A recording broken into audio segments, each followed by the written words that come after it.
Hello friends, good morning to all of you. मैं प्रमोद कुमार, स्वागत है आप सभी का एमएलटी टेक्निकल क्लासेस में। जैसा कि हम पिछले वीडियो में polytechnic semester wise syllabus start कर दिए थे, जिसमें हमने फर्स्ट सिलेबस सोम स्टार्ट किया था। फर्स्ट सब्जेक्ट जो हमारा सोम स्टार्ट किया था, स्ट्रेंथ ऑफ मटेरियल या स्ट्रक्चरल मैकेनिक्स हमने स्टार्ट कर दिया था। ठीक, उसमें हमने कुछ टॉपिक पढ़ा था, जैसे कि मैकेनिक्स क्या होता है, व्हाट इज मैकेनिक्स, मैंने ये बताया था। और बताया था मैकेनिक्स के कितने पार्ट होते हैं। ठीक, मैकेनिक्स के कितने पार्ट होते हैं, जैसे मैकेनिक्स ऑफ रिजिड बॉडी, जिसे इंजीनियर मैकेनिक्स बोलते हैं। सेकंड था मैकेनिक्स ऑफ डिफॉर्मेबल बॉडी, जिसे कहते हैं सोम स्ट्रेंथ ऑफ मटेरियल बोलते हैं। तीसरा था फ्लूइड मैकेनिक्स, यानी इंजीनियरिंग मैकेनिक्स था। और क्या कहते हैं, सोम था यानी स्ट्रेंथ ऑफ मटेरियल, जिसे कहते हैं deformable, mechanics of deformable body. और ये मैकेनिक्स ऑफ रिजिड बॉडी था। ठीक, और थर्ड था, ये फर्स्ट, ये सेकंड, ये थर्ड। और थर्ड था क्या, fluid mechanics, FM, fluid mechanics, जो हाइड्रोलिक्स में पढ़ते हैं। उसके बाद हमने पढ़ा था क्या, कि रिजिड बॉडी क्या होता है, और डिफॉर्मेबल बॉडी क्या होता है। मैंने बताया था ना कि डिफॉर्मेबल बॉडी के लिए जो होता है एफ नेट, यानी फोर्स का जो नेट होता है वो जीरो होता है, यानी सभी फोर्सों का नेट जो होता है, अगर मिलाइंग नेट करेंगे तो जीरो होता है। और मैंने बताया था कि एम नेट भी जीरो होता है, मोमेंट का नेट जीरो होता है। ये किसके लिए था, डिफॉर्मेबल बॉडी के लिए, for deformable body. Rigid body में अपना शेप चेंज नहीं करता, प्लेस भले चेंज कर जाए, एक जगह से दूसरे जगह चले जाए, लेकिन इसमें क्या होता है, प्लेस भी चेंज कर सकता है। क्या कहते हैं, इक्विलिब्रियम स्टेट की बात करता है। ठीक है, अगर सोम की बात किया जाए तो हम सारी बॉडी ये इक्विलिब्रियम स्टेट की बात करता है, यानी इसका शेप साइज सब चेंज हो सकता है एक। ठीक, सो ये हमारा तो कल का टॉपिक था, यानी मैंने नेक्स्ट वीडियो में मैंने ये बताया हुआ था। आज का हमारा टॉपिक है, आज हम स्टार्ट कर दे रहे हैं। तो ये हमारा सब इंट्रो था, आज हम स्टार्ट कर दे रहे हैं बुक से। कि जो पहले बुक्स में हमारा है कि पहला है लोड। क्या है, लोड। जो हमारा टॉपिक है लोड। स्ट्रेंथ ऑफ मटेरियल में जो हमारा क्या कहते हैं, पहला चैप्टर जो है वो principal stress and principal plane है। Principal stress and principal plane, ये बुक है स्ट्रेंथ ऑफ मटेरियल का। उसमें पहला चैप्टर यही है। ठीक, लेकिन उसमें पहला जो हमारा हेडिंग है, यानी पहला जो हमारा कॉन्सेप्ट है, वो बताया हुआ कि लोड होता क्या है। आखिर लोड होता क्या है, लोड माने भार, आखिर लोड होता क्या है भाई। लोड माने वजन, लोड माने भार। लोड का कंसेप्ट क्या है, यानी concept of load in engineering. ठीक, concept of load in engineering, यानी इंजीनियरिंग में कंसेप्ट क्या है लोड का। तो हम ध्यान देंगे, लोड का मतलब होता है वजन, लोड का मतलब होता है वजन। ठीक, अब ये है लोड, यानी इसका कंसेप्ट क्या है इंजीनियरिंग में, किसमें, इंजीनियरिंग में, यानी concept of load in engineering में इसका कंसेप्ट क्या है। ठीक है, इंजीनियरिंग में बोझ की संकल्पना क्या है। ठीक है, तो देखो इंजीनियरिंग में लोड का महत्व होता है कि जैसे देखो हमारा जो लोड है, यानी किसी बॉडी पे हमारा जो लोड पड़े वो किस तरह से सहन करता है, वो कितना सहन कर सकता है, वो टूटता है कि सहन कर पाता है, उसी का कंसेप्ट है लोड में। ठीक, लोड में यानी हमारा जो कोई भी स्ट्रक्चर हो गया, कोई भी मशीन हो गया, स्ट्रक्चर का मतलब जैसे ब्रिज हो गया, क्या हो गया, ब्रिज भाई। ठीक, ब्रिज बनता है ना, हाँ ठीक। मकान हो गया, ये हाउस हो गया, घर हो गया, और भी चीज़ें ले लीजिए, जैसे क्या कहते हैं, ब्रिज हो गया, मकान हो गया, और ट्रेन की पटरी हो गई, ठीक, ये ट्रैक जिसे ट्रैक बोलते हैं, ट्रैक हो गया। इन सब चीज़ों में लोड किस तरह से बिहेवियर करता है, वो कितना एब्जॉर्ब करता है, कितना नहीं कर पाता, उन सब का कंसेप्ट है ये लोड का, ठीक, यही है लोड का कंसेप्ट। और ये तो हो गया स्ट्रक्चरल चीज़ें। मशीन चीज़ें जैसे हो गए, जैसे हमारे पास क्रेन आता है, ठीक, जेसीबी आता है, ये सब कितने लोड को उठा सकते हैं, कितने लोगों का कितने लोड का सहन कर सकते हैं, यानी विदाउट टूटे हुए, यानी कहने का मतलब विदाउट फेल हुए ये मशीन या ये स्ट्रक्चर अपने ऊपर लोड का कितना एब्जॉर्ब कर सकते हैं, ठीक, वे लोड का कंसेप्ट है, यानी concept of load in engineering.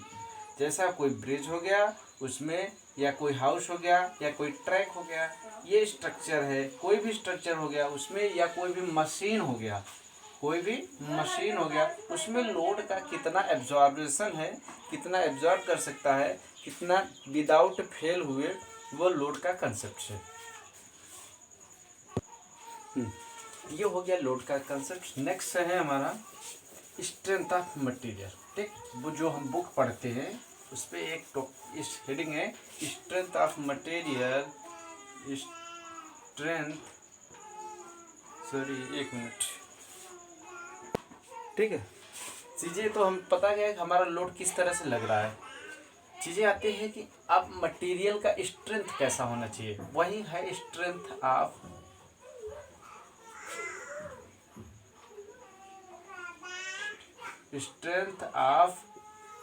Material.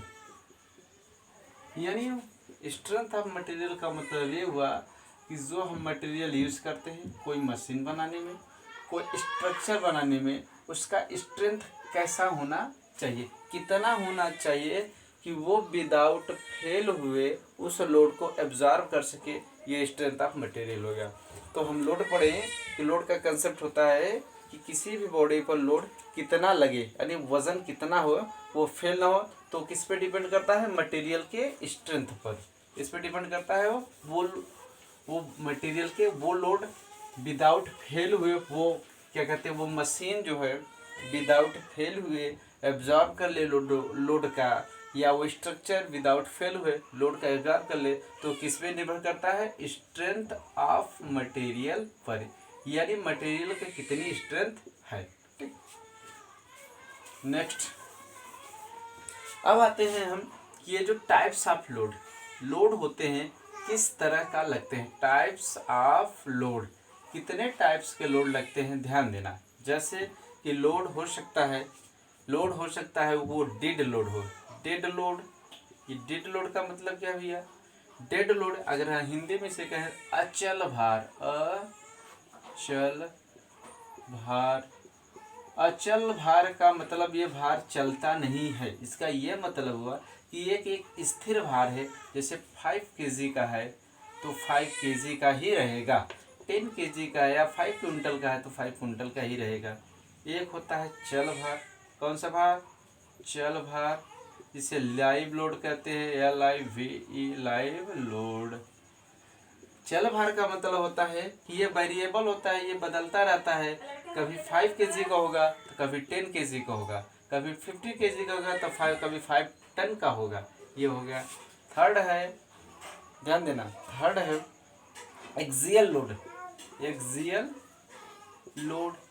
अब एक्सियल लोड क्या होता है भैया, एक्सियल लोड का मतलब, और सेकंड होता है ये, ठीक, एक्सियल लोड का मतलब होता है कि कोई भी बॉडी हो उसके लेंथ के पैरेलल एक्ट करे। जैसे देखो ये कोई बॉडी है मान लीजिए, ठीक, इस बॉडी का लेंथ ये है, ठीक, अगर इस बॉडी के लेंथ के पैरेलल एक्ट कर रहा है, यानी जैसे इस तरह से, ठीक, तो ये कैसा लोड कहलाएगा, एक्सियल लोड हो सकता है। ध्यान देना, ये एक्सियल लोड दो तरह का होता है, ध्यान देना, एक्सियल लोड दो तरह का होता है, एक होता है सेंट्रिक लोड, एक होता है इसेंट्रिक लोड, ठीक।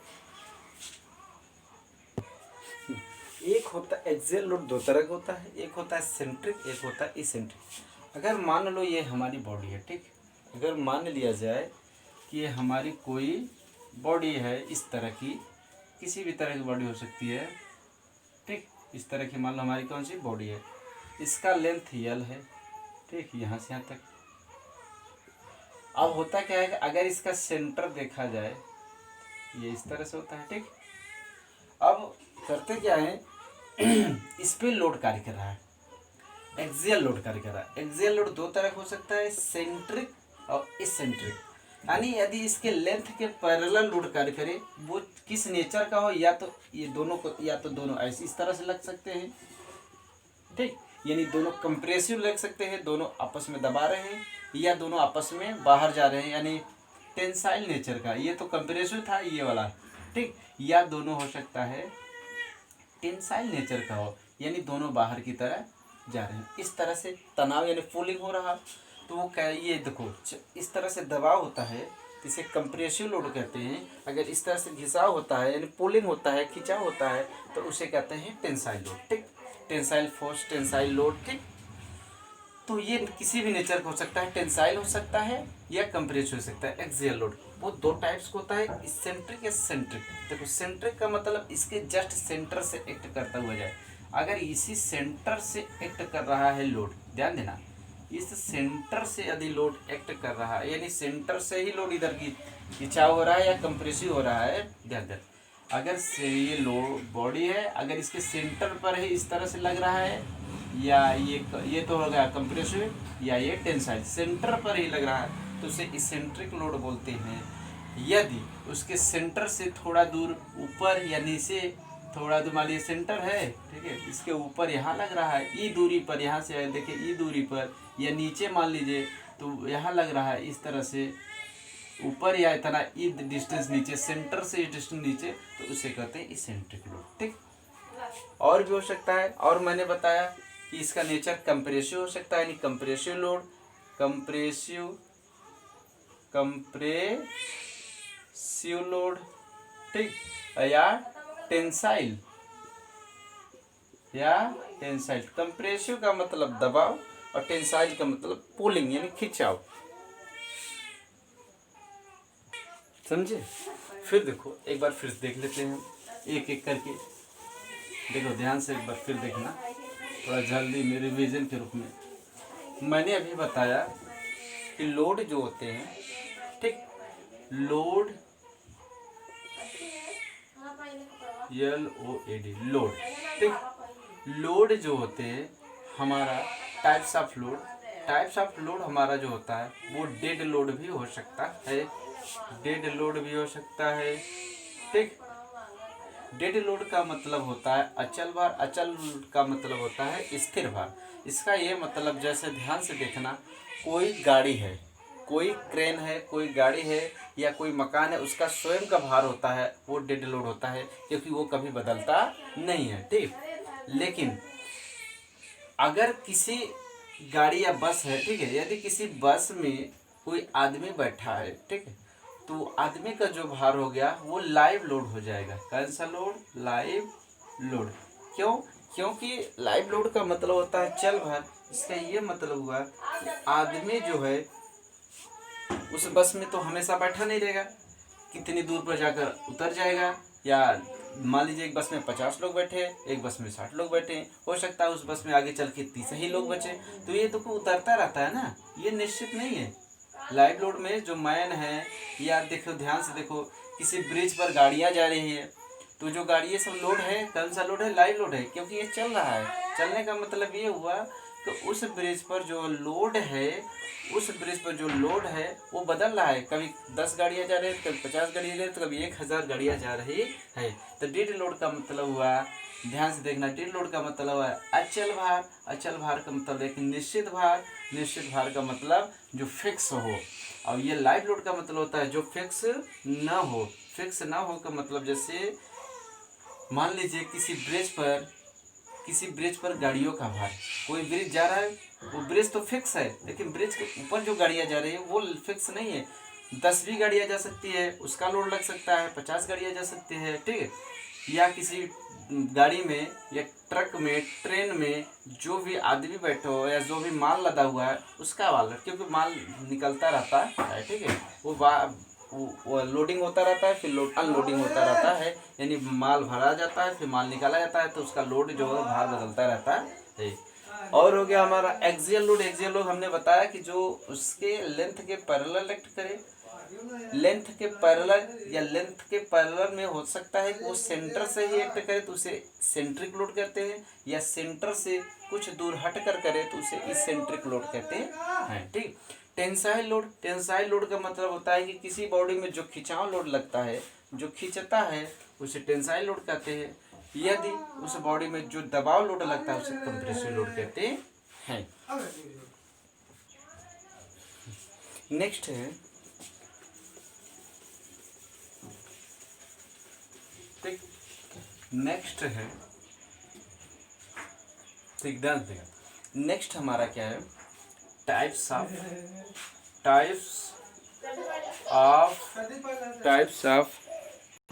नेक्स्ट है types of bodies, types of bodies.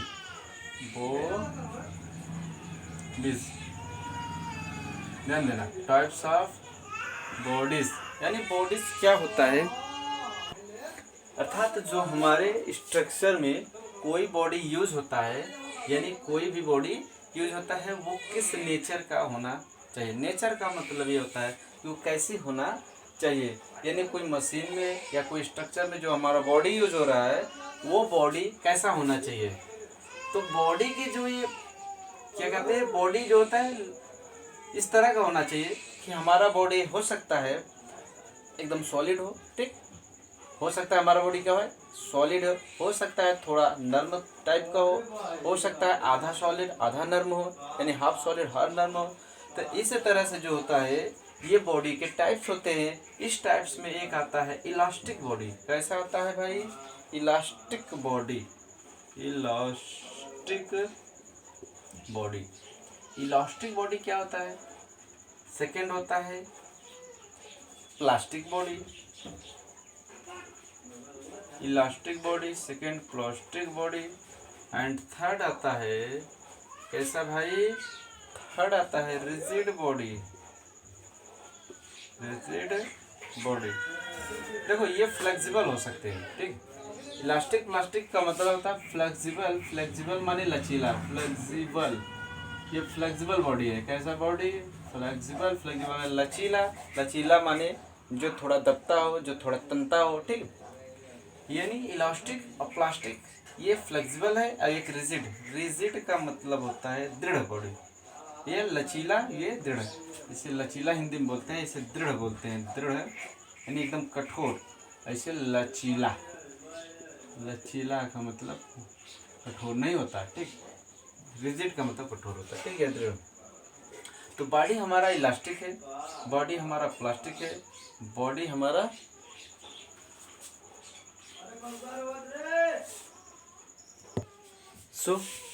Elastic body, plastic body, rigid body, ये तो हो गया बॉडी के टाइप्स। अभी बॉडी यानी बॉडी मतलब मटेरियल, जी मटेरियल, ठीक, मटेरियल के टाइप्स हो गए, elastic body, plastic body, rigid body. Elastic क्या होता है, प्लास्टिक क्या होता है, रिजिड क्या होता है। इलास्टिक नेचुरलिटी जो होता है फ्लेक्सिबल होता है, फ्लेक्सिबल लचीला होता है, ठीक है, जो तनता हो दबता हो। रिजिड न तो तनेगा न तो दब, एकदम कठोर रहेगा। तो इलास्टिक बॉडी, और देखते हैं इलास्टिक बॉडी होता है। इलास्टिक बॉडी ऐसा बॉडी होता है, ध्यान देना, इलास्टिक बॉडी ऐसा बॉडी होता है जिसमें यदि हम बॉडी को खींचे यानी टेंसाइल फोर्स लगाए या पुल करें, खींचे यानी पुल करें तो वो पुल हो जाए, ठीक है, वो क्या हो जाए, पुल हो जाए। लेकिन यदि उसको छोड़ दिया जाए तो वो पुनः अपनी अवस्था में, तो अपने वो अवस्था में पुनः वापस आ जाए। इसका मतलब ये हुआ कि यदि कोई बॉडी है उसको हम फोर्स एक्ट कर रहे हैं, जैसे ध्यान से देखो,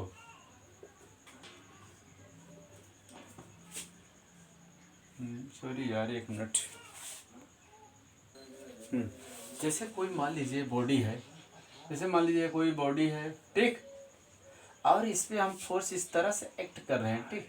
ये कैसा फोर्स है, टेंसाइल फोर्स, मान लीजिए पी फोर्स लगा रहे, ठीक, एफ फोर्स लगा रहे, ये आ रहा है बॉडी तनकर इतना हो गया, इतने यहाँ एल लेंथ था, यहाँ एल प्लस डेल एल, यानी डेल्टा एल बढ़ गया।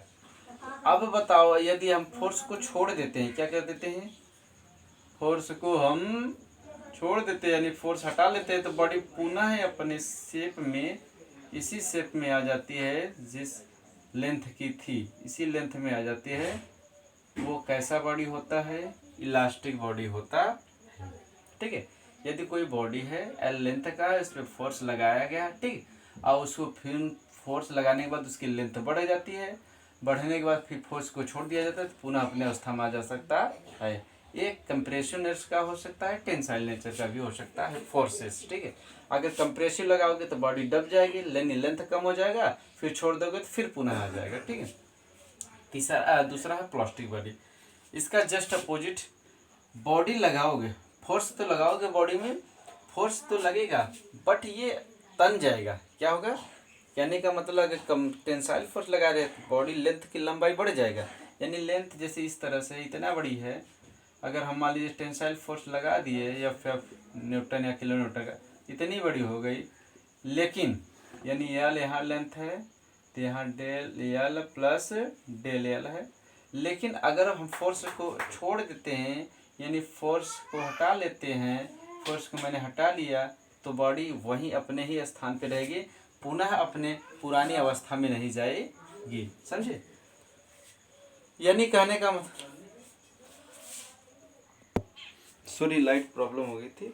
हाँ, सो देखो, इलास्टिक बॉडी का मतलब होता है, ध्यान से देखना, कि पूर्ण प्रत्यास्थ पिंड बल पर, यानी उसके आकार में, ध्यान देना, ऐसा बॉडी कि उसके आकार में परिवर्तन तो होता है, जिसके विरोध में प्रतिरोधी बल उपजते हैं, यानी जब बल को हटा लिया जाता है तो वो पुनः अपनी अवस्था में आ जाते हैं। यानी देखो, जब हम तानोगे, देखो खींचोगे, तो वो जो होता है वो विरोध करेगा। विरोध का मतलब हो गया कि फ्लेक्सिबल बॉडी है, ध्यान देना, आधी बॉडी को हम खींचते हैं तो वो फ्लेक्सिबल क्या कहते हैं, टेंसाइल फोर्स का लगाते हैं, कंप्रेसिव फोर्स का लगाते हैं। तो अगर हम टेंसाइल फोर्स का लगाते हैं, लेंथ बड़ी हो जाती है। तो यार ये लाइट प्रॉब्लम हो जा रहा है। हाँ ठीक हो, इलास्टिक का बॉडी का मतलब होता है कि कोई भी बॉडी हो, अगर हम उस पर टेंसाइल फोर्स या कंप्रेसिव फोर्स लगाते हैं, टेंसाइल लगाएंगे तो उसका लेंथ बड़ी होगा, पुनः छोड़ देंगे बल को तो वो पुनः अपने स्थान पर आ जाएगा। अगर कंप्रेसिव लगाएंगे तो लेंथ कम होगा, दब जाएगा, और छोड़ देंगे तो पुनः अपने स्थान पर आ जाएगा, फोर्स को अगर हम छोड़ दिया जाए। यानी तो प्लास्टिक बॉडी का मतलब होता है कि यदि उस पर बल तो लगाए, उसमें डिफॉर्मेबल तो हो गया, यानी बॉडी जो होता है परिवर्तन तो हो गया, यानी लेंथ बड़ी या छोटी हो गया, जैसा लोड लगाओगे, लेकिन छोड़ने के बाद पुनः अपनी अवस्था में, पुरानी अवस्था में वापस नहीं आएगा। रिजिड बॉडी का मतलब होता है कि जिसके आकार, शेप और आकार में कोई भी चेंज नहीं होता है, लगभग चेंज, कितना भी बल लगा दें वो लगभग इसके शेप और साइज, यानी इसकी चीज़ें में कोई चेंज भी नहीं होगा, यानी इसके साइज शेप में कोई भी चेंज नहीं आएगा, यानी लेंथ बड़ी या छोटी नहीं होगा। ठीक है, यानी नगण्य परिवर्तन होता है, इसमें किसी भी तरह का परिवर्तन नहीं होता है। सो आगे चल के हम, ये तो टाइप्स ऑफ बॉडी हुआ, इसी तरह टाइप्स ऑफ मटेरियल पढ़ेंगे, यानी मटेरियल कितने कैसे कैसे होते हैं। ये तो टाइप्स ऑफ बॉडी हो गए कि बॉडी यानी कितने किस प्रकार के होते हैं।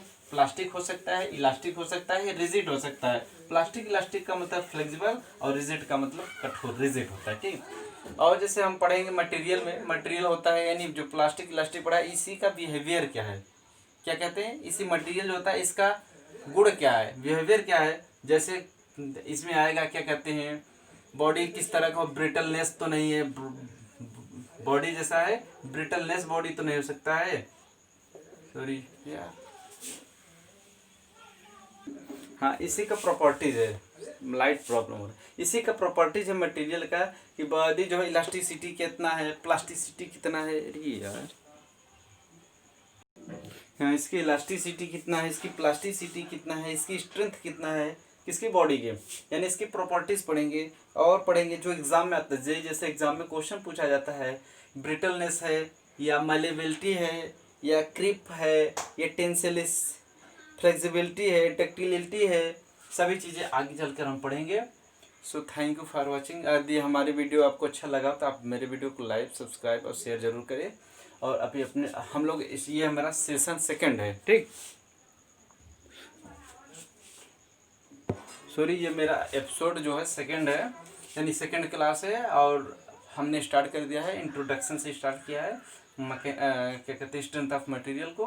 और आगे चल के इसी तरह हम कंटिन्यू बने रहेंगे और एक एक टॉपिक को क्लियर कराएंगे। आगे चल के हम स्ट्रेस स्ट्रेन पढ़ेंगे, स्ट्रेस स्ट्रेन कर्व पढ़ेंगे, जो कि एग्जाम में क्वेश्चन आता है। इसे स्ट्रेस स्ट्रेन कर्व से काफ़ी क्वेश्चन आता है। हुक्स लॉ पढ़ेंगे, जो कि वेरी वेरी इंपॉर्टेंट है। हुक्स लॉ किस पे डिपेंड करता है? इलास्टिक पे करता है या प्रोपोर्शनलिटी लिमिट पे करता है, इलास्टिक लिमिट पे करता है, जो एग्जाम में आता है क्वेश्चन, ठीक।